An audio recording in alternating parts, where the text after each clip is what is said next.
नमस्कार दोस्तों, एक बार फिर उपस्थित है हम 18 अप्रैल के करंट अफेयर्स के साथ। मित्रों, 18 तारीख के करंट अफेयर्स में जो पहला क्वेश्चन हमने शामिल किया है, वो पहला क्वेश्चन कुवैत के प्रधानमंत्री से संबंधित है। कुवैत में नए प्रधानमंत्री की नियुक्ति हुई है। शेख अहमद अब्दुल्ला अल अहमद अल सबा को प्रधानमंत्री बनाया गया है। कुवैत को लेकर यदि हम थोड़ी सी चर्चा करें तो कुवैत की राजधानी कुवैत सिटी है। कुवैत सऊदी अरब और इराक से घिरा हुआ एक गल्फ कंट्री है, खाड़ी देश है। एशिया के पश्चिमी एशियाई क्षेत्र में यह स्थित है।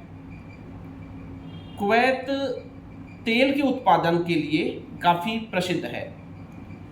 1990 में कुवैत पर इराक ने एक बड़ा हमला किया था, जिससे कुवैत के लगभग 20 से अधिक तेल कुएं नष्ट हो गए थे, जिससे एक बड़ी प्राकृतिक परेशानी भी झेलनी पड़ी थी।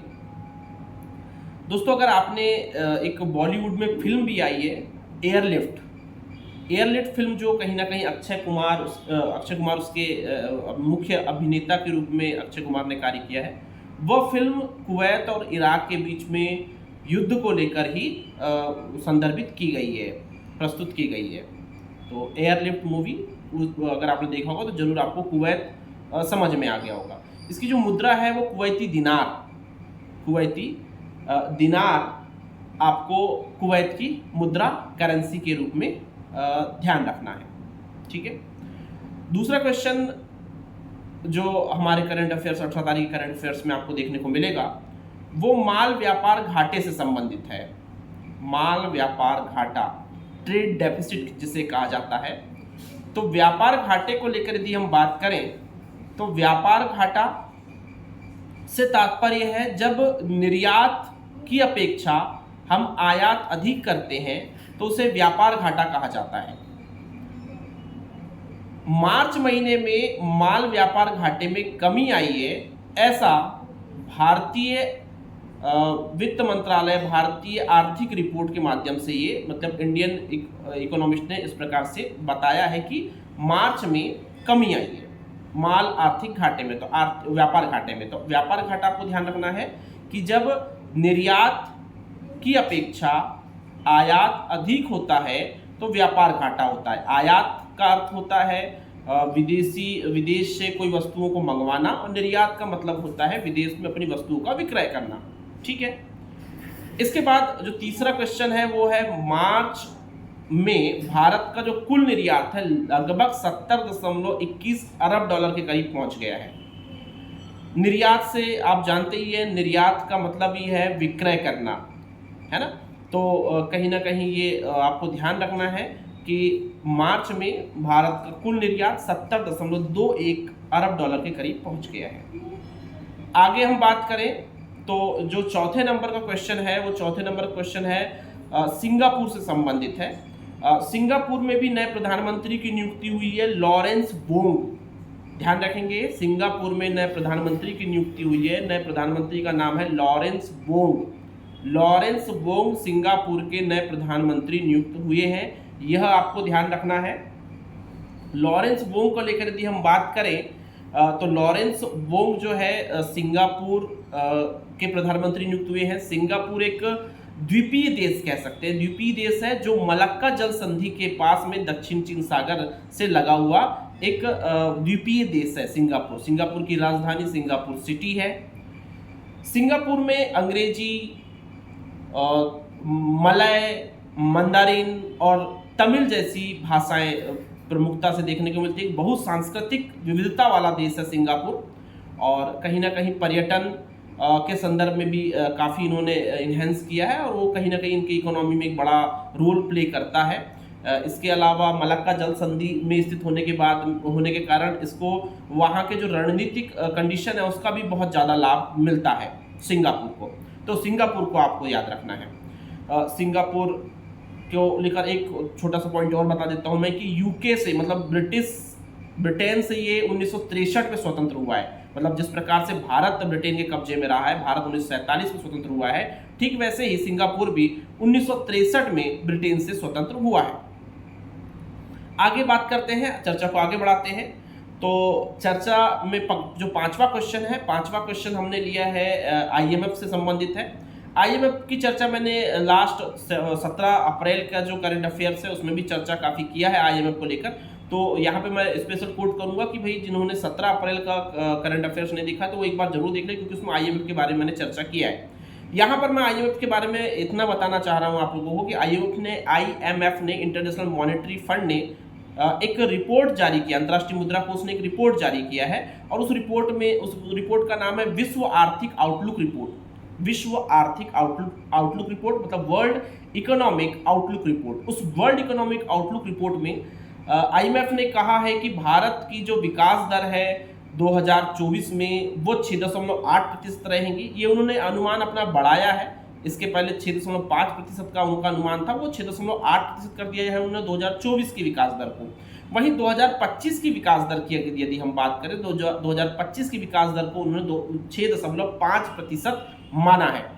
आगे देखते हैं कि क्या इसमें भी विकास दर में आगे भविष्य में कोई परिवर्तन करता है या नहीं करता है। आगे हम जब करंट अफेयर्स पर चर्चा करेंगे तो जरूर आपको इस बारे में सूचना मिल जाएगी। पर अभी आपको ध्यान रखना है कि 2024 की जो विकास दर है वो 6.8% माना है जीडीपी ग्रोथ रेट को, और 2025 की विकास दर को 6.5% माना है आईएमएफ ने।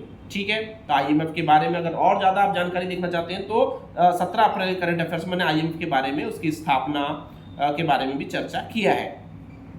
अगले क्वेश्चन के साथ आगे बढ़ते हैं। क्वेश्चन नंबर 6 है जिसमें हमने भारत और मॉरिशस के संबंध में एक जो एग्रीमेंट हुआ है जिसको हम कह सकते हैं ड्यूल टैक्स अवॉइडेंस एग्रीमेंट, उसको हमने शामिल किया है। छठवें क्वेश्चन में भारत और मॉरिशस के माध्यम से बहुत ज़्यादा कहीं ना कहीं हमारे यहाँ पर जो टैक्स चोरी देखने को मिलती थी, इसलिए भारत ने मॉरिशस के साथ मिलकर एक एग्रीमेंट किया है जिसे DTAA कहा जा रहा है, मतलब ड्यूल टैक्स अवॉइडिंग एग्रीमेंट। तो ये भी आपको ध्यान रखना है। मॉरिशस को लेकर थोड़ी सी एक और चर्चा कर देता हूँ कि मॉरिशस एक द्वीपीय देश है जिसकी राजधानी पोर्ट लुइस है। मॉरिशस की राजधानी पोर्ट लुइस है और हिंद महासागर का एक द्वीपीय देश है। इसके पड़ोस में अगर आप देखेंगे तो रियूनियन द्वीप देखने को मिलेगा जो कहीं ना कहीं फ्रांस के कब्जे में है। उसके और बगल में आप देखेंगे, उसके पश्चिम में देखेंगे तो मेडागास्कर आपको देखने को मिलेगा। तो कुल मिलाकर आपको यहाँ ध्यान रखना है कि मॉरिशस और भारत के बीच में एक टैक्स अवॉइडिंग को लेकर एक एग्रीमेंट भारत ने किया हुआ है। ठीक है, आगे बढ़ते हैं क्वेश्चन नंबर 7 के साथ में। तो क्वेश्चन नंबर 7 को लेकर यदि हम बात करें तो क्वेश्चन नंबर 7 के रूप में हमने शामिल किया है क्वीर समुदाय को। क्वीर समुदाय मतलब एक समलैंगिक समुदाय होते हैं, उन्हें क्वीर समुदाय कहा जाता है। क्वीर समुदाय को लेकर यदि हम बात करें, समलैंगिक समुदाय होते हैं। समलैंगिक से तात्पर्य क्या होता है कि जो समान लिंगों के प्रति आकर्षित होते हैं, ऐसे लोगों को समलैंगिक कहा जाता है। इसमें ट्रांसजेंडर मतलब LGBTQ पूरी की पूरी कम्युनिटी आ जाती है। LGBTQ मतलब लेस्बियन, गे, बाइनरी, ट्रांसजेंडर और क्वीनरी, ऐसे LGBTQ की एक पूरी कम्युनिटी आ जाती है समलैंगिकों के अंतर्गत। तो यहाँ पर समलैंगिकों के मुद्दों को ध्यान में रखते हुए केंद्र सरकार ने कैबिनेट सचिव की अध्यक्षता में एक 6 सदस्यीय कमेटी का गठन किया है, जिसमें विभिन्न मंत्रालय जैसे महिला एवं बाल विकास, सामाजिक न्याय मंत्रालय और कानून मंत्रालय, ऐसे करीब 6 मंत्रालयों के सचिवों को उसमें शामिल किया गया है। तो 6 सदस्यीय एक समिति नियुक्त की गई है कैबिनेट सचिव की अध्यक्षता में, जो कहीं ना कहीं समलैंगिक समुदाय से संबंधित मुद्दों पर चर्चा करेंगे और अपनी रिपोर्ट प्रस्तुत करेंगे। इसके बाद हमने 8वां जो क्वेश्चन लिया है वो लिया है भारत पे से संबंधित। भारत पे में नए CEO का अपॉइंटमेंट हुआ है, नए CEO की नियुक्ति हुई है जिसका नाम है नलिन नेगी को भारत पे का CEO बनाया गया है, पूर्णकालिक CEO बनाया गया है, चीफ एग्जीक्यूटिव ऑफिसर बनाया गया है भारत पे का। भारत पे को अगर हम देखें तो भारत पे एक फिनटेक कंपनी है। फिनटेक से तात्पर्य फाइनेंस एंड टेक्नोलॉजी। तो आजकल अगर आप देख रहे होंगे तो कहीं ना कहीं जो फाइनेंस मतलब वित्त के मामले हैं वो तकनीक के माध्यम से हो रहे हैं, टेक्नोलॉजी के माध्यम से हो रहे हैं, तो उसे फिनटेक कहा जा रहा है। तो फिनटेक कंपनी है और इसकी स्थापना 2018 में हुई थी। 2018 में इसकी स्थापना हुई थी। अश्विन ग्रोवर इसके फाउंडर मेंबर हैं। शाश्वत नकरानी इसके फाउंडर मेंबर है, भाविक कोलाडिया इसके फाउंडर मेंबर है। तो ये तीन कह सकते हैं मित्र ही थे जिन्होंने भारत पे की स्थापना की है, अश्विन ग्रोवर, शाश्वत नकरानी और भाविक कोलाडिया। एक बार आपको फिर से मैंने रिमाइंड करवा दिया, 2018 में भारत पे की स्थापना हुई है और ये यूपीआई पेमेंट से संबंधित अपना मतलब कार्य करती है ये भारत पे। इसके सीईओ बने हैं नलिन नेगी, ध्यान रखेंगे नलिन नेगी। ठीक है, ये हमारा 8वां क्वेश्चन था। 9वां क्वेश्चन हमने शामिल किया है स्टेलर ब्लैक होल को। एक नया ब्लैक होल खोजा गया है जो पृथ्वी के समझ लीजिए दूसरे सबसे करीब ब्लैक होल खोजा गया है। ये यूरोपीय जो एजेंसी है, यूरोपीय एक मिशन था गया मिशन, उसके अंतर्गत ये खोजा गया है। तो इसका स्टेलर ब्लैक होल का जो नामकरण है वो भी BH3 गया BH3 रखा गया है। इसका नाम गया BH3 नाम रखा गया है और ये पृथ्वी से दूसरा सबसे निकटतम हम मान सकते हैं दूसरा सबसे निकटतम ये ब्लैक होल है। ब्लैक होल के बारे में थोड़ी सी मैं चर्चा कर देता हूँ। तो ब्लैक होल जब तारा का अंतिम समय होता है, तारा जब विलुप्त होने की स्थिति में होता है, उसकी पूर्णावस्था होती है, जब वो उसका समापन होता है तो वो ब्लैक होल में परिवर्तित हो जाता है। और ब्लैक होल एक ऐसा क्षेत्र होता है, एक ऐसा प्लेस होता है जहां पर न तो कोई प्रकाश किरण भी गुजर सकती है और ना ही कोई पिंड वहां से गुजर सकता है, तो उसे ब्लैक होल कहा जाता है। तो ये तारे के जीवन की अंतिम अवस्था होती है ब्लैक होल। तो ये आपको ध्यान रखना है। तो एक नया ब्लैक होल खोजा गया है एस्ट्रोनॉट्स के द्वारा, खगोलविदों के द्वारा, जिसका नाम दिया गया है गैया BH3 स्टेलर ब्लैक होल है। ये गैया BH3 नाम से इसका नामकरण किया गया है, गैया BH3। तो ये भी आपको ध्यान रखना है। 10वें नंबर का जो क्वेश्चन है हमने जो शामिल किया है वो LIC से संबंधित है कि LIC ने की हिस्सेदारी हिंदुस्तान यूनिलीवर लिमिटेड में लगभग 5% के ऊपर पहुंच गई है। तो यहाँ पर अगर हम देखें LIC एक भारत के पूर्ण स्वामित्व वाली कंपनी है और पूर्ण स्वामित्व वाली कंपनी है LIC, भारतीय सरकार के पूर्ण स्वामित्व वाली कंपनी है LIC। लाइफ इंश्योरेंस कॉर्पोरेशन इसका पूरा नाम है LIC, life insurance corporation of India, Bharatiya Jeevan बीमा निगम। LIC की स्थापना 1956 में हुई थी, 1956 में इसकी स्थापना हुई थी। इसका मुख्यालय मुंबई में है। तो ये आपको ध्यान रखना है। इसके अलावा इसके जो अध्यक्ष है उनका नाम है सिद्धार्थ मोहंती। वर्तमान में LIC के जो अध्यक्ष है वो है सिद्धार्थ मोहंती, ये भी आपको याद रखना है। इसके अलावा हिंदुस्तान यूनिलीवर लिमिटेड की यदि हम बात करें तो ये ब्रिटिश कंपनी यूनिलीवर की एक भारतीय कंपनी है जो 1933 में भारत में स्थापित हुई थी और लगभग 67 मतलब 67% शेयर अभी भी इसमें यूनिलीवर के हैं, मतलब ब्रिटिश कंपनी के इसमें शेयर है। तो ये मान के चले कि भारतीय जो जीवन बीमा निगम है उसने इसके 5% शेयर के आसपास अब कहीं ना कहीं जो लाभांश है शेयर है वो इक्विटी है वो कहीं ना कहीं LIC के पास में। तो ये था 18 अप्रैल का करंट अफेयर्स। मुझे उम्मीद है आप लोगों को ये करंट अफेयर्स समझ में आया होगा, पसंद आया होगा। और अगर पसंद आया है हमारे चैनल से आप जुड़ना चाहते हैं तो इस चैनल को सब्सक्राइब करें। और इसके अलावा जो भी अगर आपको लगता है कि कुछ सजेशन हमें देना चाहिए या हमें कोई कमी समझ में आ रही है आप लोग को, तो अवश्य कमेंट में हमें बताएं, तो हम अवश्य उन कमियों पर भी काम करेंगे।